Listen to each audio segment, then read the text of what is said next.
ഇനി നമ്മൾ ഉണ്ടാക്കാൻ പോകുന്നത് നല്ല ടേസ്റ്റുള്ള ഒരു ഈവനിങ് സ്നാക്കാണ്. ഹെൽത്തി ആയിട്ടുള്ള ഈസി ആയിട്ട് ഉണ്ടാക്കാൻ പറ്റിയ ഒരു ഈവനിങ് സ്നാക്ക് കൂടിയാണ്.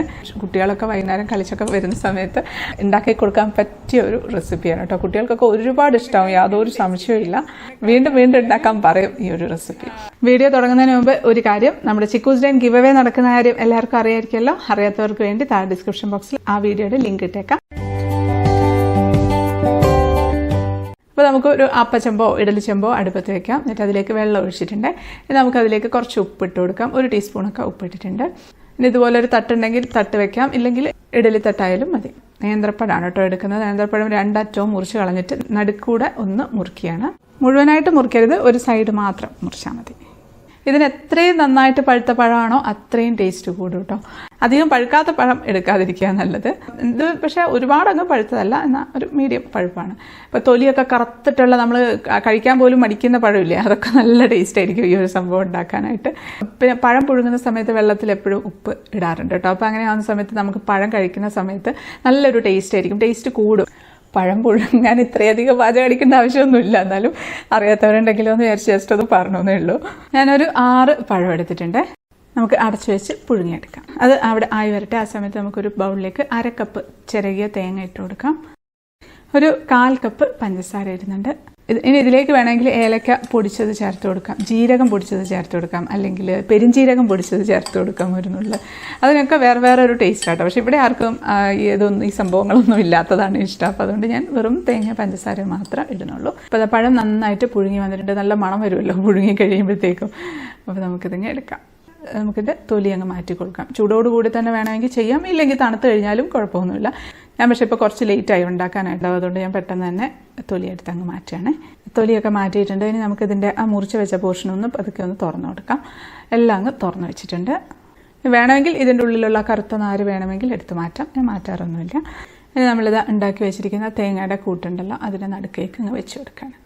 ഈ തേങ്ങയുടെ കൂട്ട് വേണമെങ്കിൽ ഒന്ന് ചൂടാക്കിയിട്ടൊക്കെ ഇടട്ടെ, പക്ഷെ അതിൻ്റെ ആവശ്യമൊന്നുമില്ല. ഇത് നമ്മൾ ചൂടാകുമ്പോൾ തന്നെ അത് പഞ്ചസാരയൊക്കെ മെൽറ്റായി വരുമ്പോൾ അപ്പോഴാണ് അതിൻ്റെ ടേസ്റ്റ് കുറച്ചുകൂടെ കൂടുതൽ കിട്ടുക. ചൂടാക്കി ഇടുന്നതിലും ടേസ്റ്റ് ഇങ്ങനെ ഇടുന്നതാണ്. ഇനി ഒന്നുമില്ല, നമ്മൾ രണ്ടും കൂടി അങ്ങോട്ട് കൂട്ടി അങ്ങ് യോജിപ്പിച്ച് കൊടുക്കും.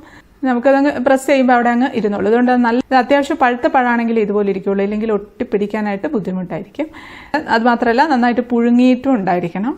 അത് മൂടി വെച്ചിട്ടുണ്ട്. അടുത്തത് നമുക്ക് അതേപോലെ ഫില്ല് ചെയ്ത് കൊടുക്കാം. ഈ ഒരു സംഭവം ചിക്കു ചെറുതായിരിക്കുന്ന സമയത്ത് വൈകുന്നേരം കളിയൊക്കെ കഴിഞ്ഞ് വരുമല്ലോ കുട്ടികൾ, ആ സമയത്ത് മിക്കവാറും ഞാൻ വൈകുന്നേരങ്ങളിൽ ഉണ്ടാക്കി കൊടുക്കുന്ന ഒരു ഐറ്റമാണത്. ഇത് ശരിക്കും പറഞ്ഞാൽ അത് 2 എണ്ണമൊക്കെ കഴിക്കും കേട്ടോ. 2 3 എണ്ണമൊക്കെ ചിലപ്പോൾ കുട്ടികൾ കഴിക്കും. പഴം കഴിക്കാത്ത കുട്ടികളെ കഴിപ്പിക്കാൻ പറ്റിയൊരു അടവാണ്. കുട്ടികൾക്ക് മാത്രമല്ല കേട്ടോ, മുതിർന്നവർക്കൊക്കെ ഇഷ്ടപ്പെടും. ഇപ്പോൾ നമ്മുടെ വീട്ടിൽ ഗസ്റ്റൊക്കെ വരുന്ന സമയത്ത് ഇത് ഉണ്ടാക്കി കൊടുക്കാറുണ്ട്. ഞാൻ മിക്കവാറും ഉണ്ടാക്കാറുണ്ടായിരുന്നു. അപ്പോൾ എല്ലാവരും ചോദിക്കും ഇത് എങ്ങനെയാണ് ഉണ്ടാക്കിയതെന്ന്. മനസ്സിലാവില്ല, അവർ എന്തൊക്കെയോ പ്രോസസ്സൊക്കെ കഴിഞ്ഞ് വന്നതാണെന്നേ വിചാരിക്കുള്ളൂ. അപ്പം എല്ലാത്തിലും ഫില്ല് ചെയ്ത് വെച്ചിരിക്കുകയാണ്. എടുത്ത് വെച്ചിരിക്കുന്ന തേങ്ങ മുഴുവനായിട്ട് ഇതിൽ ഇട്ടിട്ടുണ്ട്. എല്ലാം ഒരുമിച്ച് നമുക്കൊന്ന് സീൽ ചെയ്ത് കൊടുക്കാം. എല്ലാം സീൽ ചെയ്ത് വെച്ചിട്ടുണ്ട്. ഇനി ഒന്നുമില്ല, നമുക്കൊന്ന് ജസ്റ്റ് ഒന്ന് ഷാലോ ഫ്രൈ ചെയ്തെടുക്കണം, അത്രയേ ഉള്ളൂ. ഞാൻ വെളിച്ചെണ്ണയാണ് കേട്ടോ എടുക്കുന്നത്. നെയ്യ് വേണമെങ്കിൽ നെയ്യ് എടുക്കാം, ബട്ടർ വേണമെങ്കിൽ ബട്ടർ എടുക്കാം. നല്ല മണമുള്ള വെളിച്ചെണ്ണയില്ലേ, അതാണെങ്കിൽ നല്ലതാണ്. നമുക്ക് ഓരോന്നായിട്ട് ദോശക്കല്ലയിലോട്ട് ഇട്ട് കൊടുക്കാം. ഇത് അവിടെ ഇട്ടിട്ട് കുറഞ്ഞ തീയിൽ ഫ്രൈ ചെയ്തെടുക്കണം. അത് ഒരുപാട് ഹൈ ഫ്ലെയിം ആയി കഴിയുമ്പോഴത്തേക്ക് അതങ്ങ് പുകഞ്ഞു പോവുക ചെയ്ത് ചെറിയൊരു നല്ലൊരു ഗോൾഡൻ ബ്രൗൺ കളർ ആവുന്ന വരെ 2 സൈഡും മുരിച്ചെടുക്കണം. അപ്പോൾ ആ സൈഡ് ആയിട്ടുണ്ട്, നമുക്കിത് മറിച്ചിട്ട് കൊടുക്കാം. മറിച്ചിടുന്ന സമയത്ത് ഇൻ കേസ് തുറന്ന് പോവുകയാണെങ്കിൽ പതുക്കെ ഒന്ന് കൈ കൊണ്ടൊന്ന് പ്രസ് ചെയ്ത് കൊടുത്തിരുന്നാൽ മതി. അത് അവിടെ തന്നെ ഒട്ടിയിരുന്നുള്ളൂ. ഇത് ശരിക്കും പറഞ്ഞാൽ പഴം നിറച്ചതൊക്കെ പോലെ തന്നെ, പക്ഷേ എന്നാലും പഴം നിറച്ചതിന് കഴിഞ്ഞും ടേസ്റ്റിയാണ്, അതിനെ കഴിഞ്ഞും എളുപ്പമാണ്. പഴം നിറച്ചത് കുറച്ച് പണിയുണ്ടല്ലോ ചെയ്യാനായിട്ട്. പിന്നെ മാത്രമല്ല ഒരുപാട് എണ്ണയും ഒന്നും ഉപയോഗിക്കുന്നുമില്ല. കുറഞ്ഞ തീയിൽ അവിടെ ഇരുന്ന് ആയി വന്നിട്ട് ഇത് എത്രത്തോളം മുരിഞ്ഞു വരുന്നോ അത്രയും ടേസ്റ്റ് കൂടും.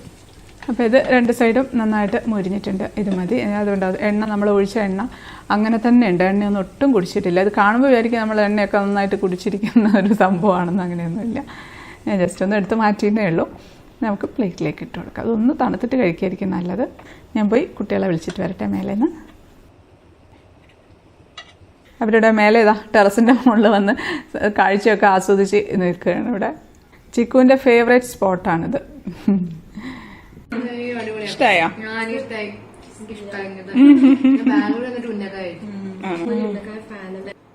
ഉന്നക്കായനെ കഴിഞ്ഞ ടേസ്റ്റ് ഇല്ലേ ഉന്നക്കായ അല്ലേ?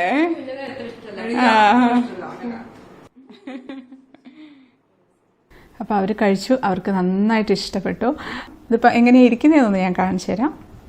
എല്ലാം നല്ല കോട്ട് ചെയ്തിട്ട് തന്നെ ഇരിക്കുന്നുണ്ട്. തേങ്ങയൊന്നും പുറത്തോട്ട് ചാടിപ്പോയിട്ടൊന്നുമില്ല. നമ്മളിത് ഫ്രൈ ചെയ്യുന്ന സമയത്ത് ചിലപ്പോൾ കുറച്ച് പഞ്ചസാര അതെല്ലാം കുറച്ചൊന്ന് പുറത്തോട്ടൊക്കെ ഒന്ന് വരും. അതൊന്നും കുഴപ്പമൊന്നുമില്ല. ഒന്ന് കഴിക്കട്ടെ.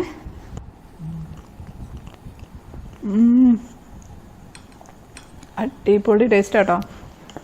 ഒരു പ്രത്യേക രുചിയാണ്. നമ്മളിത് ഞാൻ മുമ്പ് പറഞ്ഞ പോലെ ഉന്നക്ക കഴിക്കുന്ന ആ ഒരു ടേസ്റ്റല്ല, അതിലും ടേസ്റ്റിയാണ്. ശരിക്കും എത്ര പെട്ടെന്ന് ഉണ്ടാക്കി കഴിഞ്ഞാലേ. ഇവിടെ എല്ലാവരുടെയും ഫേവറേറ്റ് ആയിട്ടുള്ള ഒരു സ്നാക്കാണ്. അപ്പോൾ പഴം വീട്ടിലിരിപ്പുണ്ടെങ്കിൽ ഉണ്ടാക്കി നോക്കണം. ഫീഡ്ബാക്ക് അറിയിക്കാനും മറക്കല്ലേ. ഇപ്പോൾ വീഡിയോ ഇഷ്ടപ്പെട്ടാൽ ലൈക്ക് ചെയ്യാനും കമൻറ്റ് ചെയ്യാനും ഷെയർ ചെയ്യാനും മറക്കല്ലേ. സബ്സ്ക്രൈബ് ചെയ്യാത്തവർ ഒന്ന് സബ്സ്ക്രൈബ് ചെയ്തേക്കണേ. അടുത്ത വീഡിയോയിൽ കാണാം. അതുവരേക്കും stay happy, stay positive. By.